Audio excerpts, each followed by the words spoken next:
Ora cakuran. Pripun? Werkudara sida nyemplung. Wah. Mbok ditumbaske baju renang. Ora cakuran. Sapa iki? Bagong. Kontene, Pak, ceceke ndase. Bapakne joroke nganti krungkep. Wong kowe ya ora mutu kok. Antara kudura ngau baju renang iki ukurane pira ragas aku? Oh, wong tuwa ora, tuwa-tuwas pupuk brabas. Senengane.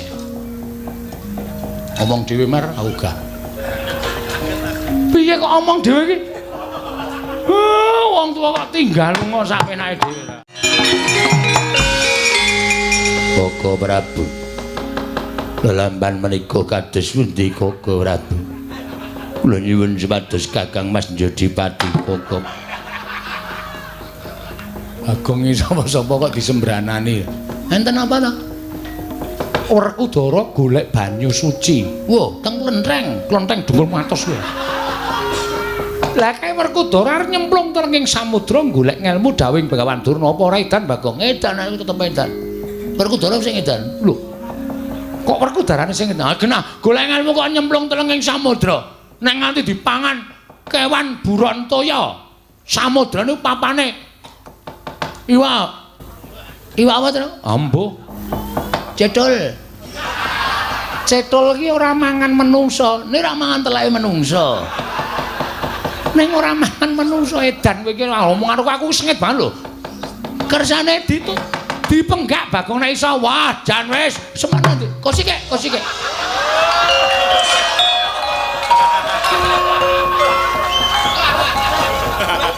Oh, kesusu-susu.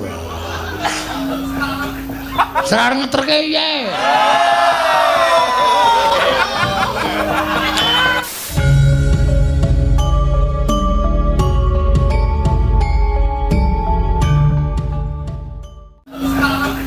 Serar ngeterke ye.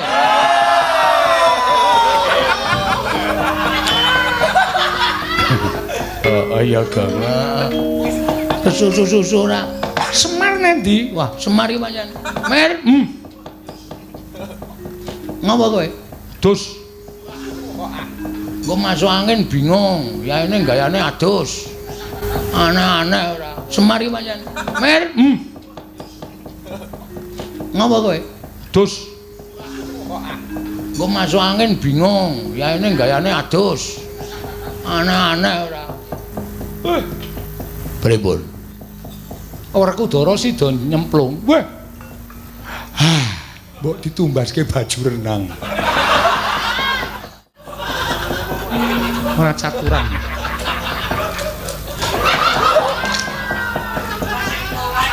Sapa iki? Bagong. Kontene, Pak, ceceke ndase. Bapakne joroke nganti krungkep. Wong kowe ya ora mutu kok. Antara kudura ngau baju renang iki ukurane pira ragas aku? Oh, wong tuwa ora, tuwa-tuwas pupuk brabas. Senengane. Omong dhewe mer aku gak. Piye kok omong dhewe iki? Sapenake dhewe lah.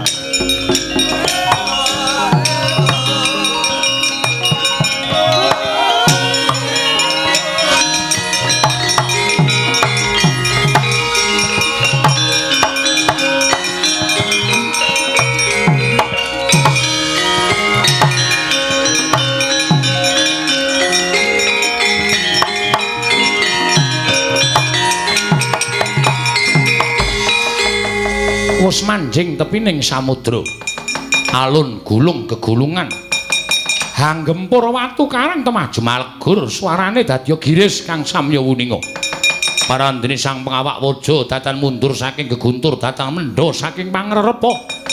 Tanana ingkang pinindeng kejawi amung. Pangandikaning Sang Tapa Begawan Durna kinanangulari kang tirta pawitra mahning suci. Sigra manjing telenging samudra Sang Werkudara anjer pati madyaning samudra.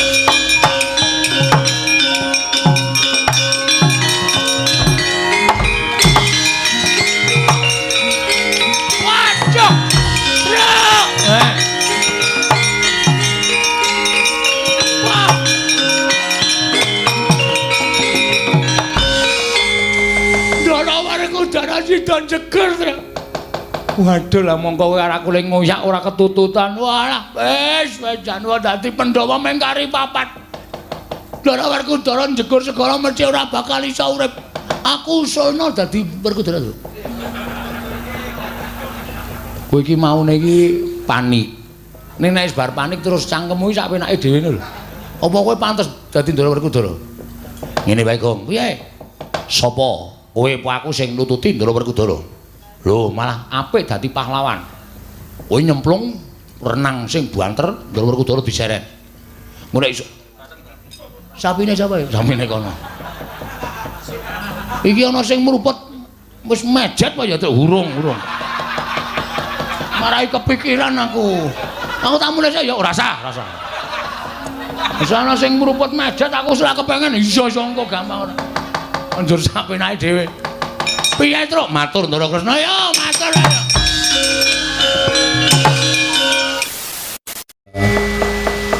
Tenaga iki nek lagi mlumpuk, iya.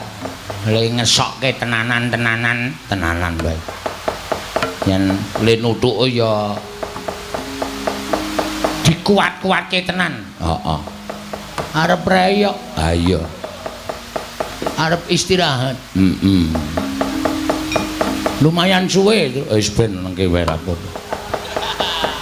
ora apa-apa, ora masalah. Awak dhewe iki alhamdulillah kok, Gong. Heeh. Iki sowan ning daleme Pak Nata Mursita. Iya, nyupetake putra. Ya. Sing kemarang disupetake panjenenganipun Mas Aji Bayu Samudra. Oh ya.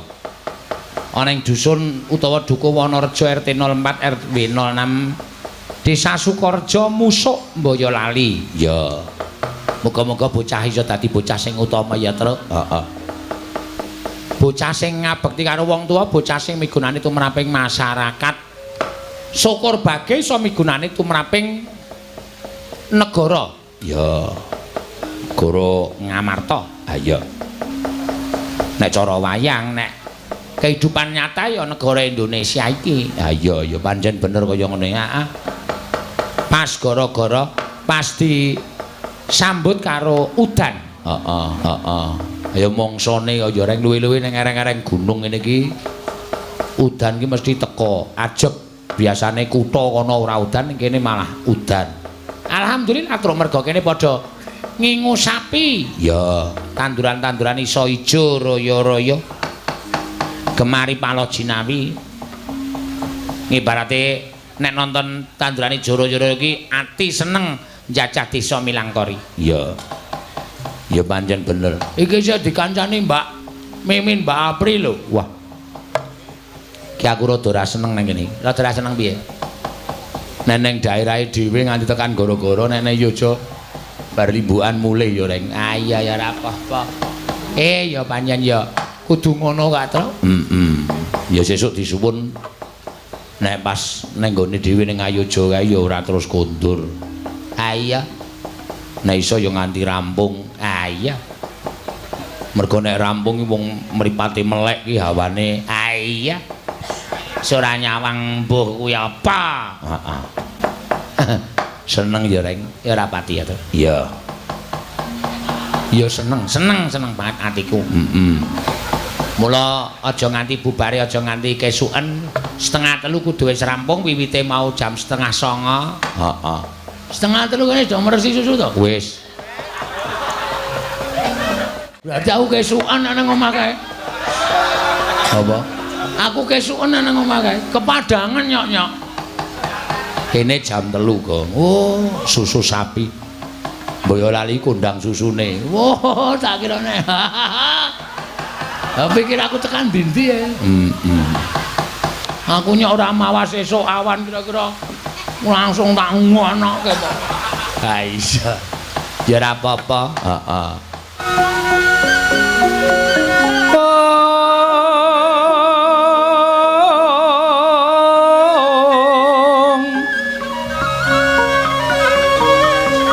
Kembang popong terate bang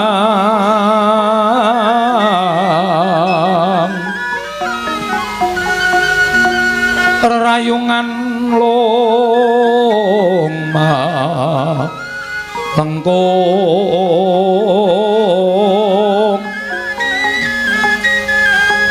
tumalong rumambat petyan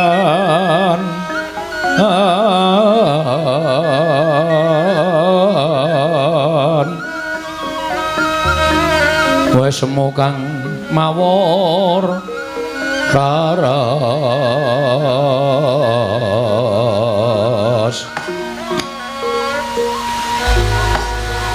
ilanging buta loro ora pangling Indra kakekku karo Bayu ka bapakku ana wigati apa dene bu wis wujud dewa teka dadak wujud raseksa wong Mas Tunama Sidam sekaring bawana langgeng Bratasena Bathara Indra kakekku kuwi satemene sawise wenteh bali kelawan wujud ulun wujud dewa sayekti ulun bakal ninggal kelawan jeneng kita nanging Kakang Ulun Bathara Bayu ingkang adreng ketemu kelawan jeneng kita mula babagan perkara iku ulun pasrahake kelawan Kakang Ulun Bathara Bayu Bayu bapakku eneng apa Bratasena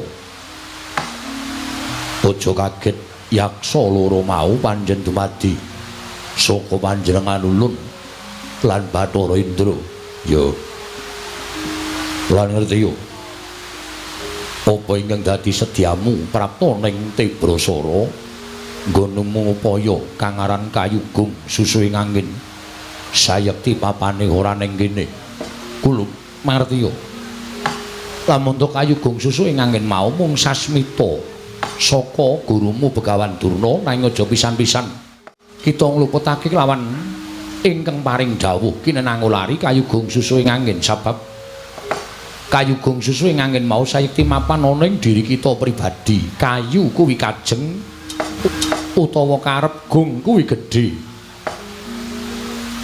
Kayugung Susuing Angin dene angin mau Bajrahirawana tegese mlebu metu ning napas lamun kita darbi tekad sarta karekat lan mun darbi gegayuhan jumbuhna kelawan mlebu metu ning napas sarta tekad kita nggon kita ngupaya kelawan apa ingkang dadi gegayuhan kita Indra bapakku iya Kang Sangga kuwi nggih nggone ulun wis dilentrehake pengisnebat Kayugung Susuing Angin dina samengko bakal ana dawuh saka Kakang Ulun Bathara Bayu marang jeneng kita kulup Bratasena ngaturake panuwun ingkang tanpa pepindhan dene Ulun Bathara Indra paring andharan werdine Kayugung Susuing Angin lan ngerti yo Bratasena sayekti gurumu Begawan Durna kuwi guru ingkang becik ora kaya sawenehe wong ingkang handhakwa marang gurumu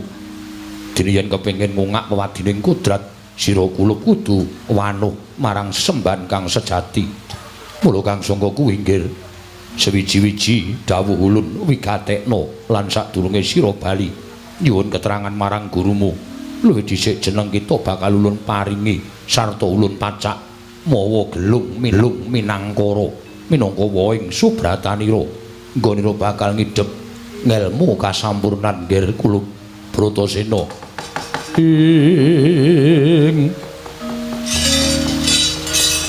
cumangkah kanggo sesumbar lindu bumi kunjing kumalucuk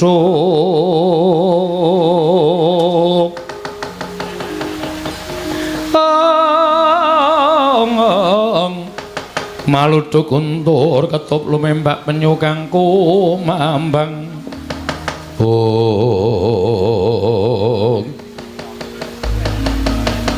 ngaturake panuwun maragake tumpul tumuli tampan ana nggih kula Bratasena apa ingkang dadi sedya ulun dandani kelawan jeneng kita wah ngestoke dawuh Bayu bapakku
Sumurupa wuluk yaiku ingkang winastan gelung minangkara cinandhi rengga ndek ngarep dhuwur mburi.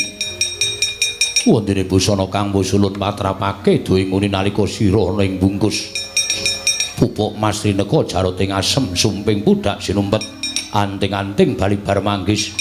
Binelah tekan kendhagane gelang candra kirana kampu poling bang pintulu.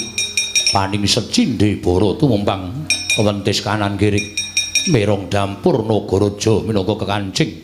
Kejaba saka iku nggih jeneng sira ndak paringi paning set sutra hadihangga apa dene cunduk Barga Warastra. Besok tumapaing perang gedhe kena kinarya piandel jeneng kita kulup para kudara. Ngaturake panuwun ingkang tanpa pepindhan. Tumuli sira Baliya ketemu kan gurumu Begawan Durna lan nyuwuna pituduh ingkang sejatine menyang endi ilmu kasampurnan kawruh panunggal sangkan paraning dumadi. Hendra kakekku Bayu bapakku aku nyuwun pamit ulun kondur makayangan sembahku ingkang nderekake Jengkar Hendra kakekku.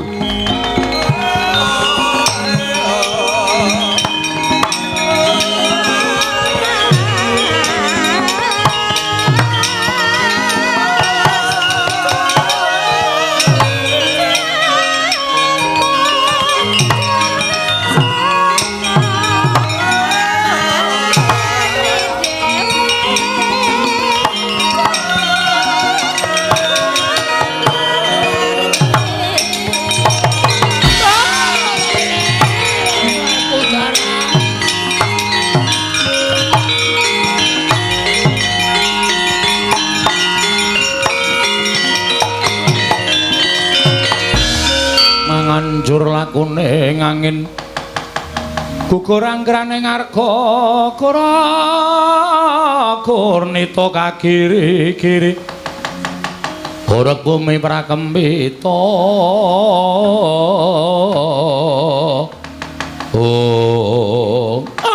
lole kentos walu gembol monyor-monyor duk neng Dunggul Wana dadi alas-alas dadi wana.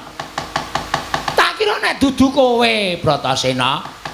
Tak dadi kowe bareng sowan ana ing pertapan Sukalima mongko kowe tak dawuhi goleki kayu gong susu ing angin lah kok malah potonganmu dadi kaya ngono iki piye Brakudara?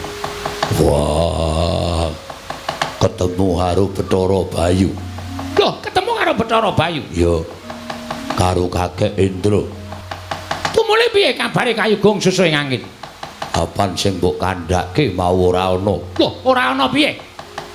Ora ana nanging aku entuk tegese kayu gong susu ing angin. Tegese piye Werkudara? Kayu kuwi kajeng. Kajeng kuwi karep. Gong kuwi gedhe, susu ing angin ki mlebu metu ning napas. Wong kang duwe gegayuhan kudu sinartan aringing napas sarta gedhening tekad. Ya kuwi sing tak karepake kayu gong susu ing angin ya kaya ngono kuwi.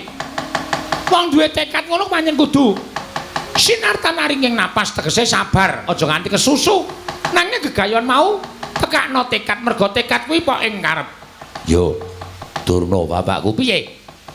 Gandeng aku wis entuk kayu gong susu ing angin nadyan mung werdine. Aku njaluk kawruh kasampurnan. Kosek aja kesusu ya Werkudara.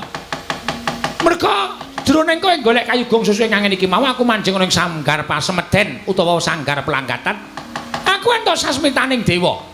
Yen to dewa paring dawuh karo Begawan Durna, Werkudara Bratasena entuk kawruh kasampurnan, kawruh sangkan paraning dumadi, kawruh panunggal. Yen to iso ngaturake kang aran Tirta Pawitra Maning Suci.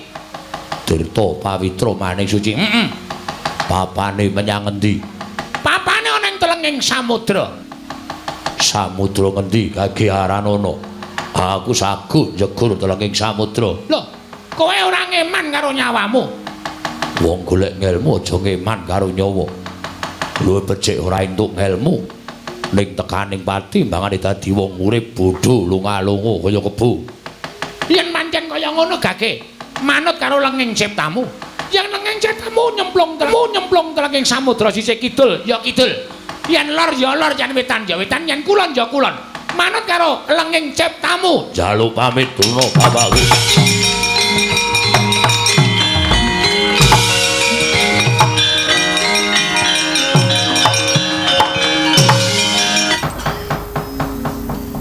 songo yuja iki suwe paradi. Aku suluke wis lali. Ora sah suluk. Ora apa-apa. Cah nekat kok. Ah iya. Cah kendel. Aku wis rada lali. Saka pira ta, Truk? Ale mutang saka pira mau ning kok. Wes Truk, aku gak lucu terus. Oh ya iki ora lucu ngomongke omongane kanca-kanca kok. Kanca-kanca ki prei seminggu. Iya, iki sing dikawatirke nek nganti ketekan debt collector. Mesti telung dina wani nang omah bar kuwi terus dolan. Ha iya. Ya ora apa-apa. Ya. Bola kae malah sapa? Senengane gawe-gawe. Ora gawe-gawe asli. Kowe ora ora ya? Kowe ora ora ya, Tru? Ndara Werkudara karo Ndara Kresna karo Ndara Janaka kok. Ndara Werkudara kok digondel-gondel iki kae? Mbok. Sebabe arep ngopo? Apa arep melu gara-gara ora entuk ya? Ora entuk. Satriya kok melu gara-gara. Ditegat kene wae wigatene apa, Tru? Ha iya, dicegat kene ya ora apa-apa.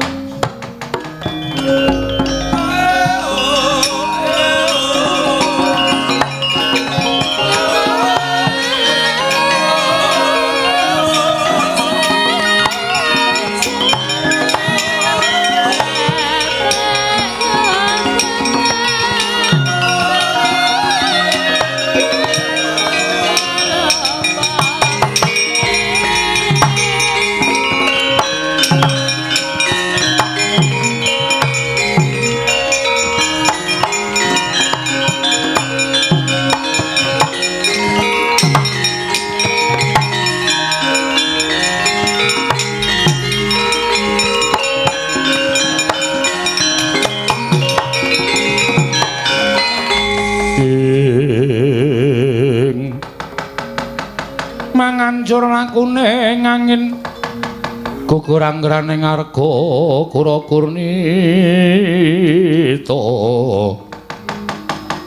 Kura-kurnita kagiri-giri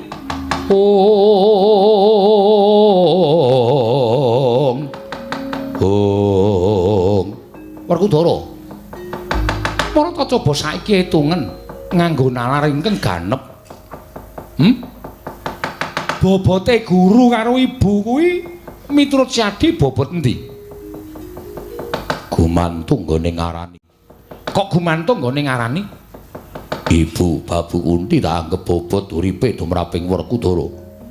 Merga tanpa ana ibu aku ora bakal inairake ana ing jagat. Sakwise ibu guru kok gedhe dayane tumrap Bratasena merga ingkang paring ilmu marang uripku. Guru Durna ya bapakku. Merga saka ilmu kahananku iso dadi kaya mengkene. Guru Durna ya bapakku. Merga saka ilmu kahananku iso dadi kaya mengkene. Wong urip tanpa ilmu bakal mobat mabit uripe. Kaya dene wit sing gedhe diobat-abitake angin. Ngalor melu ngalor ngidul, ambruk ngidul ngetan, bakal ambruk ngetan. Wah, aja perkara boboting guru karo ibu.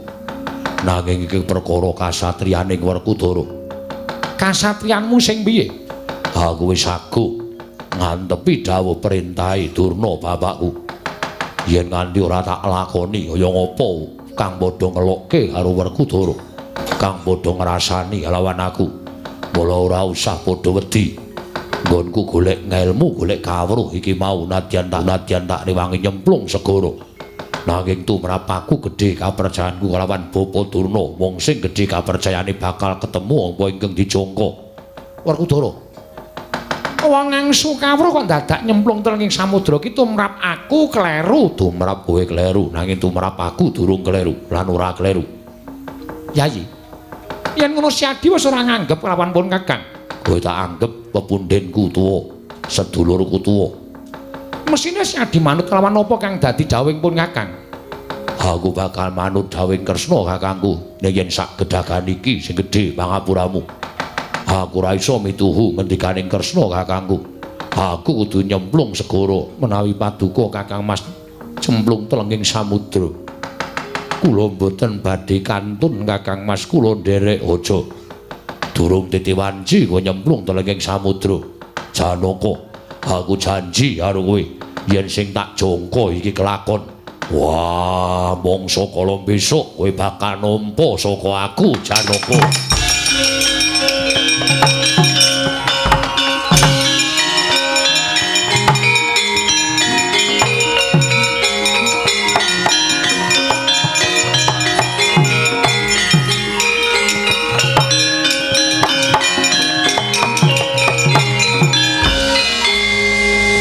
Prabu kados pundi lampahan menika wis digondelana kaya ngapa Werkudara ora bakal bisa manut kelawan pangrengipun Kakang Koko Prabu nanging kula badhe kecalan kadang werda.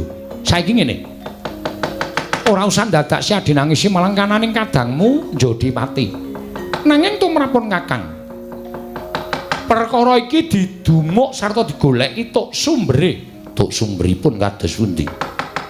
Sapa to sing dawuh Werkudara nyemplung telenging segara? Ora liku jaba mung bapa gurumu Begawan Durna. Mongko kowe ya melu-melu suwita karo Pendhita Durna. Saiki coba pitungen. Apa Pendhita ingkang dawuh kelawan muridé supaya nyemplung telenging samudra Andrapati kaya mengkono mau? Apa isih pantes dadi gurune Janaka? Coba aku tak takon karo kowe, Janaka.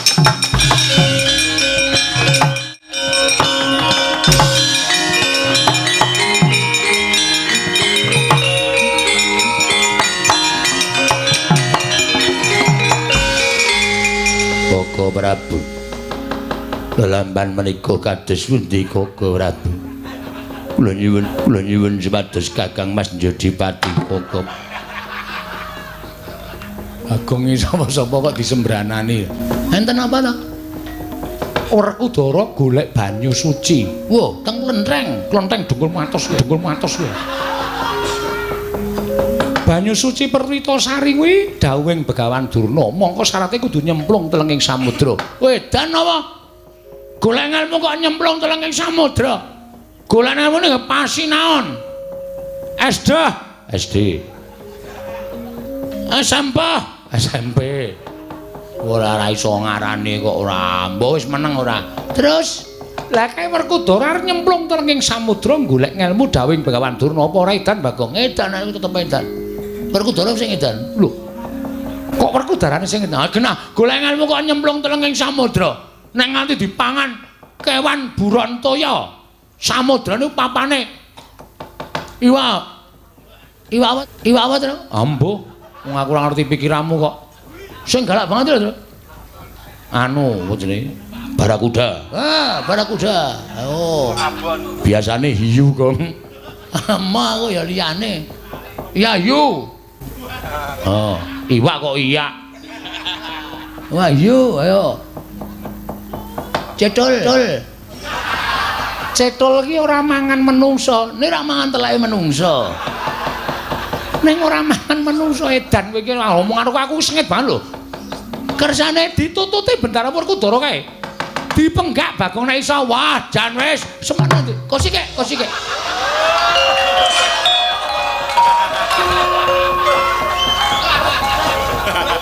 Oh, kesusu-susu. Serar ngeterke iye.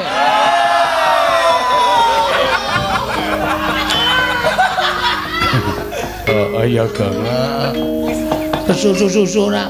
Semar nendi? Wah, Semar iki pancen. Mer. Ngapa kowe? Dus. Kok masuk angin bingung. Ya ini gayane adus. Aneh-aneh ora. Pripun? Werkudara sida nyemplung. Wah.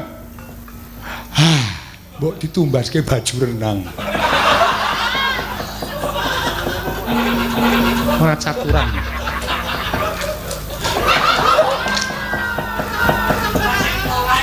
Sapa iki? Bagong. Kontene Pak coceke ndase. Bapakne joroke nganti krungkep. Wong kowe ya ora mutu kok. Werkudara ngau baju renang iki ukurane pira ragas aku? Oh, wong tuwa ora, tuwa-tuwas pupuk brabas. Senengane. Omong dhewe mer aku gak. Piye kok omong dhewe iki?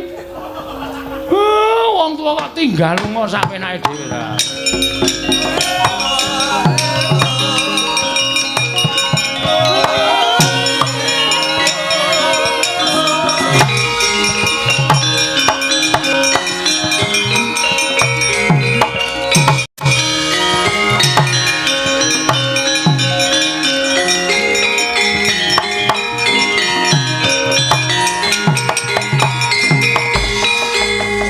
Wis manjing tepining samudra alun gulung gegulungan hanggempur watu karang temaju malgur suarane dadya giris kang samya wuninga parandene sang pengawak waja datan mundur saking geguntur datang mendho saking pangrerepa tanana ingkang pinindeng kejawi amung pangandikaning sang tapa Begawan Durna kinanangulari kang tirta pawitra mahning suci sigra manjing telenging samudra sang Werkudara anjer pati madyaning samudra.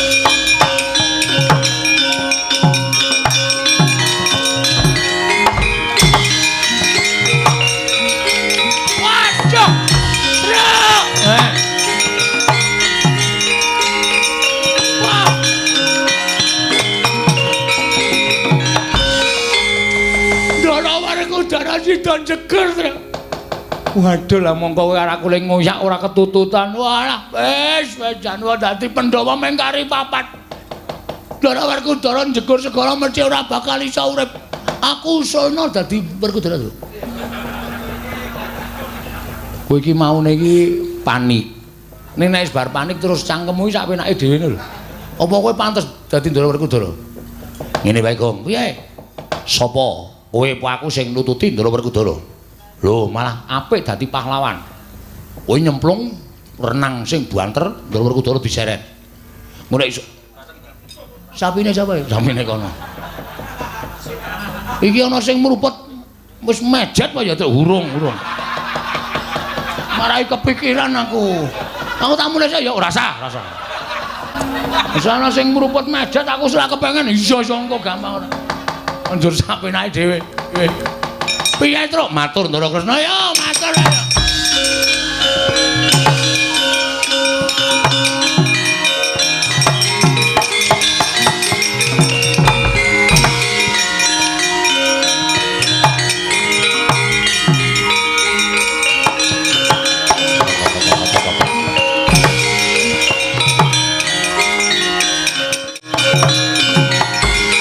Mambang ana naga sakilur kumbang gedene ngakak galak-galak nalika semanten nyumurupi sang Werkudara muntang manting nalika semanten dipun obat-abetaken dening ombak ana ing tengahing samudra sigra niyup sang naga anyaut sang Werkudara.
Pinulet-pulet dening naga Kyai Nabat Ngawa ya Kyai Panulah. Wiwit saking pasundulan temeka jempol suku. Nalika semanten sang Werkudara kaya wis ngraos pejah. Datan ngraosaken gesang nalika semanten kinarya nyengkakaken pejahing sang Werkudara tutuk naga arsa denelih wonten ing jejongga. Ing nalika semanten nyokot wentise arsa denelih ening jejongga. Saka rasaning pambenggang suwek cangkeme naga.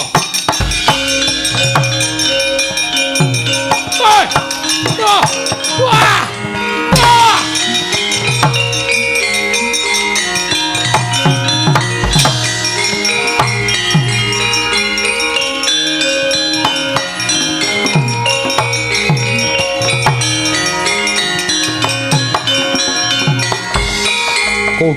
kumbul nalika semanten den beto alun Sang Werkudara saya nengah Sang Werkudara ginya den beto bantring alun tengahing samudra kedadak temangsang wonten ing pulo alit Sang Werkudara.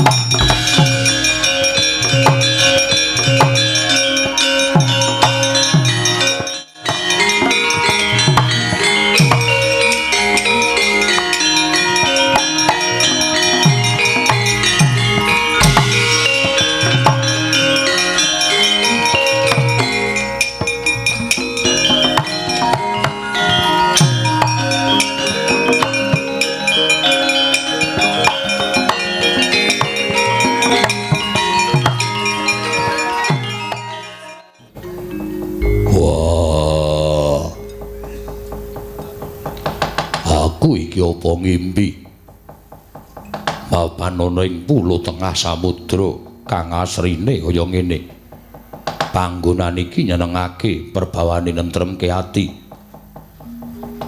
iki ana bocah bajang ijen mapan ana ing papan kene kowe kuwi sapa anake sapa Werkudara bagya saprapta kita ana ing ngarsa ulun Kumo lancang Jumantaka dene kowe mung derajate bocah wani nyebut aku Kulub. Kowe sapa? Wis ngerti lawan aku. Ulun iki Jawata dene bebisik ulun Bathara Ruci. Ya Sang Ruci Bathara. Bathara Ruci kowe kuwi anake sapa? Ulun iki ora kayogakake lan ora angyogakake. Kahanan ulun bareng kelawan kahanan kita. Yen pancen kowe kuwi dewa mestine awas paningalmu. Mula aku njaluk titikan.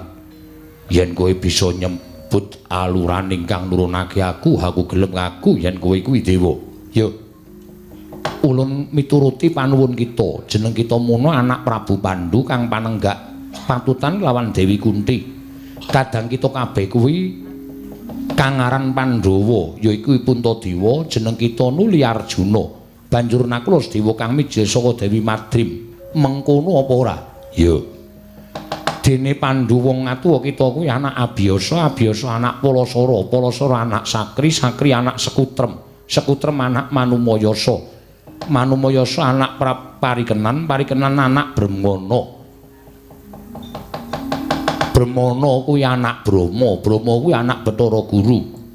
Iku mungguh kang dadi alur kita.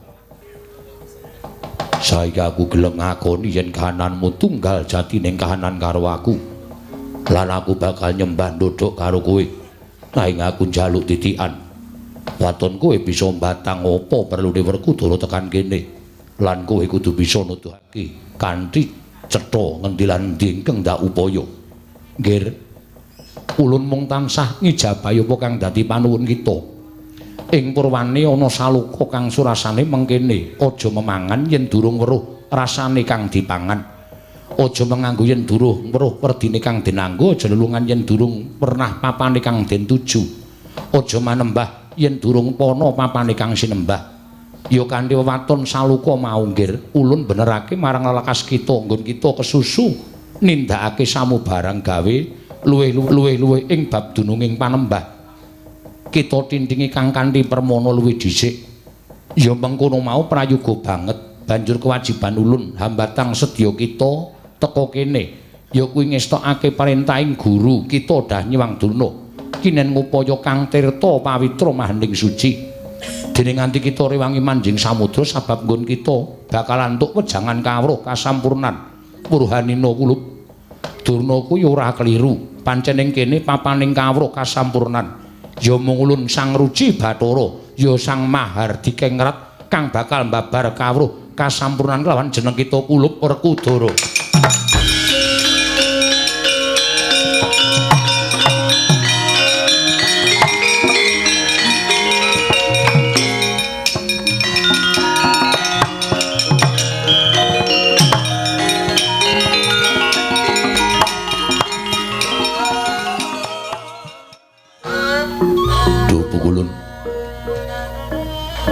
Boten kinten bilih paduka dununging kiblat gegayuhan kula ing wekdal menika.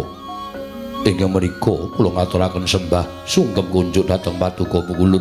Ya, Kulub ulun tampa lan mruhanira. Mula gurunira mundhut Tirta Pawitra minangka pitukoning ilmu kasampurnan iku bener sabab Tirta Pawitra iku tegese banyu panguripan kang linuwih. Dene mahening suci iku tegese bening lan resik. Dadi kawruh kasampurnan mau mung bisa ditampa jalma kang uripe tansah gegulang luhuring jiwa kang sarta suci ning bebuden. Yen nganti ilmu mau tinampa dening sadengah menungsa, mongko asor jiwane lan lethek bebudene netepi tembung muspra tanpa guna, malah bisa uga salah kedaden. Wong mau ora bakal nemu kasampurnan nanging malah lebur tanpa dadi. Dene luwih cethane kulup sira manjing kuwa garbaning sun supaya enggal ketemu kelawan kang sira upaya. Ulun menapa inggih kelamban kula manjing wonten guwa garwa paduka. Jer paduka namung alit dene kula bira wageng gedhendi sira lan jagat. Nadyan jagat saisine kabeh wis kawengku dening ulun. Lajeng margi pundi ingkang kedah kula Mbah Pukulun mlebu liwat karena ulun ingkang sisih tengen iki nggih Werkudara. Miat langening kalanggihan gelar pandhan moncar tinon ler kekonang surem sorot etan padang kasor lan pacaring purnameng kekono dasari mangsa katiga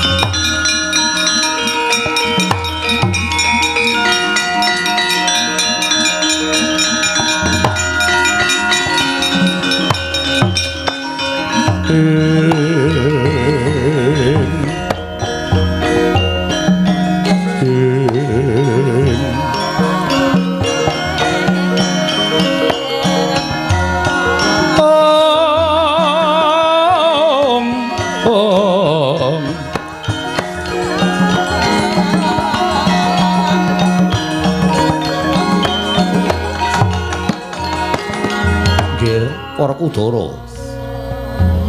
Apa kang sira dulu kulup ulun? Kula kadhi mapan wonten papan jembar tanpa pagut. Miwah kula mboten saged muninga kiblat. Mara ngertas ngestiya marang ulun, nggih. Samangke sampun pono dening kiblat miwah kula semerep warni 8 inggih menika Bramarkata. Putran Denta tawon gung gumolong Cahyamaya Retna muncar Darumaya adi rembulan dadari miwah Kartika abyul. Rerupan wulung perkara mau sejatine sifat kang linuwih. Dene 8 mau pinerang dadi 2 ingkang papat marang dat sifat asma apengal. Dene ingkang papat manjing dadi hawa nepsu 4 perkara ya kuwi abang ireng kuning lan putih. Abang marang drengki srei kuwi hawa nepsu ning raga kayata dahar dedaharan lan sak piturute. Dene kuning demen ngurupi laku cidra saka kareme milik doyan reruba. Dene putih kuwi demen teteki murih suci demen narima murih sampurna emoh rekoso lumuh pakumpulan jalaran wedi marang pegaweyan trima bodho waton ngaso anane amung meneng ngengleng mula tansah dimungsuhi dening abang ireng lan kuning.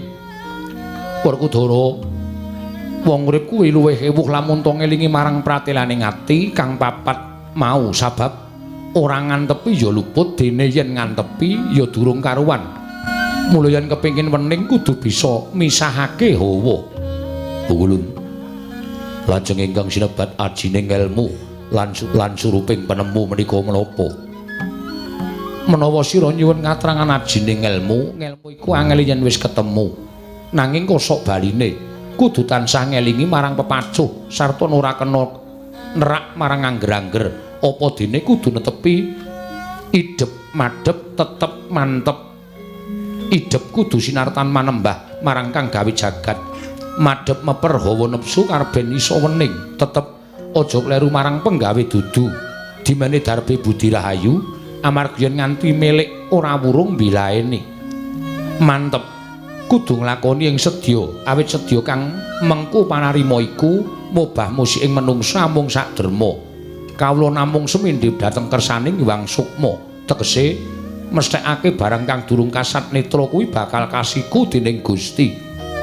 Mengkono muluk munggo panjinging ngelmu wondene suruping ngelmu ya kuwi setya legawa sabar narima berbudi bawa leksana setya legawa aja sugih sujana lan lila ing donya ikhlas marang pati pamriyé dimen rahayu nandura kelakuan becik lan suci tepa-tepa marang sak padha-padha sabar narima tegese sabar iku den saranta ing tekatira yen to kadukanan dening sukma kudu narima lan rumangsa dene narima ya kuwi tansah ngenteni sih ing Hyang Sukma awit ing tikatmu sagah nglakoni beja cilaka lara kepenak pinter bodho wening kodheng urip lan mati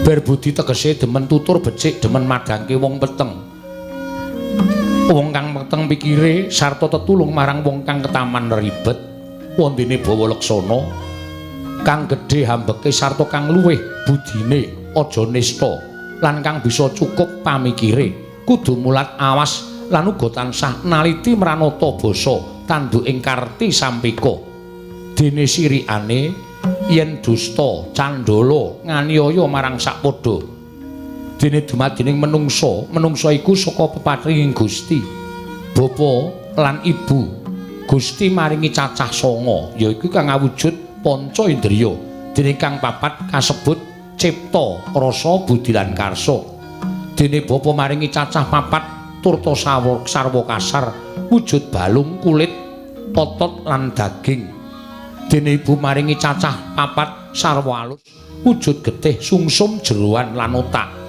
kulub Werkudara kabeh piwulang-ulun iki mau dadi ngelmu nyata ing reh kasampurnan ya ing aran Tirta Purwita Suci lan sira uga wis ngawuningani sangkan paraning dumadi sangkan paraning brungadi sangkang paraning dumadi sanga perkara papat saka bapa papat saka ibu tumuli kapanjingan sukma dene sukma kuwi paringane Sang Hyang Mahanasa ya Gusti karya jagat merga saka sukma ing satemah titah bisa umrimbyah bisa urip ana ing alam padhang mula ora aneh lamun ta wis titimangsa koncatan sukma bakal nglumpruk tanpa daya ngibarate kaya dene bathang ing ngatang-ngatang Werkudara.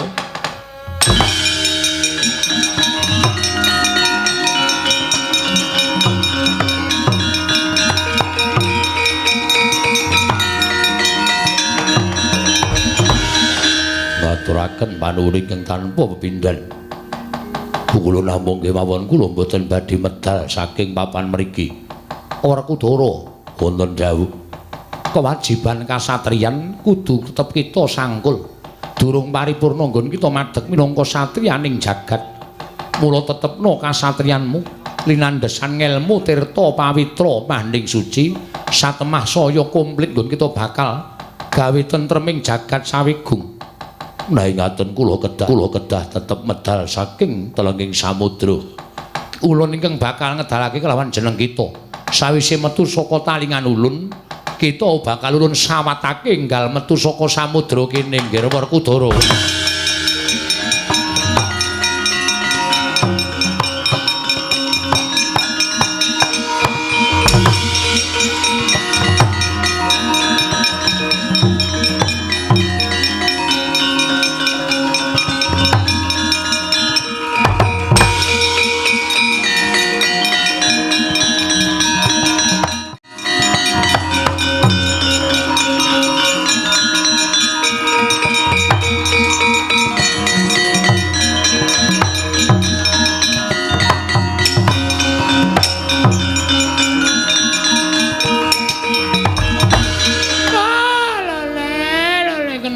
Gimbal manyar-manyar duk neng dungkul wana dadi alas dadi wana ngapa Janaka lak dadi tanganmu nyekeli ukiran keris ki ngapa? Oh aku ngerti yen to kowe ora trima kakangmu tak kakangmu takon jegur telenging samudra mbok sengko Begawan Durna bakal gawe kapitunaning kadang Munjadipati. Ora Janaka ora. Maraya dinteno ning pinggiring segara. Mengko Surapsarya Werkudara lan jedhul saka telenging samudra aku melu mati ning segara Janaka.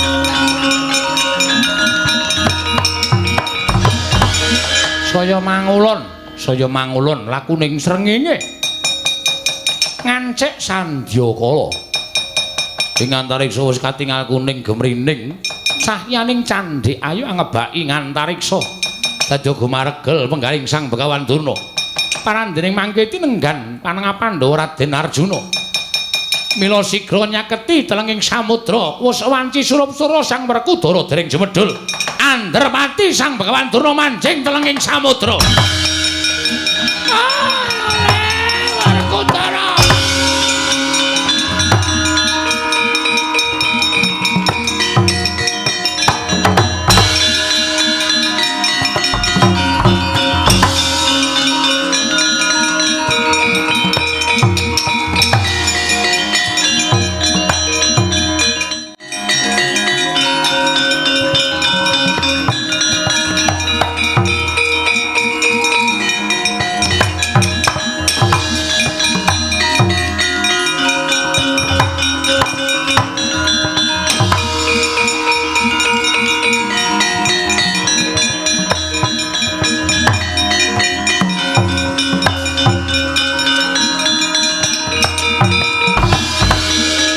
Janaka takonono saiki kakangmu. Kakangmu takonono. Entuk apa ning jering samudra? Werkudara. Durna bapakku apa? Wis ketemu sing tak goleki, Nger. Tirta Pawitra Maning Suci. Wis ketemu. Loh, wis ketemu Tirta Pawitra Maning Suci. Ya wis. Oh, syukur, Nger, syukur. Malah aku ketemu karo dewaku Sang Ruci Bathara. Ing wis paring wejangan kawruh kasampurnan kawruh panunggal sarta kawruh ya kuwi dumadining menungsa kabeh wis kacakup dening Werkudara. Syukur Werkudara. Aku melu seneng ya, Nger.